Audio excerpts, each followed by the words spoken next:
எனக்கு பிரியமானவர்களே, இன்றைக்கு ஆண்டவர் சொல்லுவோம், ஆத்துமா வாழ்வது போல நீ எல்லாவற்றிலும் வாழ்ந்து சுகமா இருக்க வேண்டும். முதல் ஆத்துமா.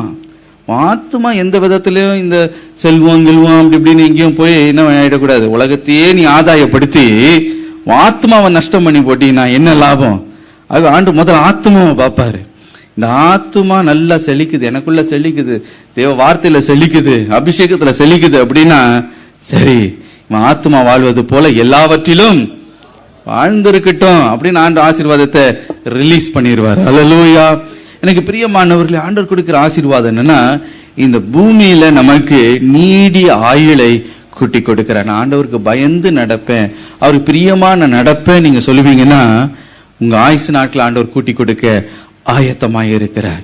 நான் உண்மையா இருப்பேன்ப்பா, நீ என்ன வேணா என்ன உயர்த்துங்க, நான் உண்மையா இருப்பேன்னு சொல்லுங்க, ஆண்டவர் ஆசீர்வதிப்பார். அல்லேலூயா.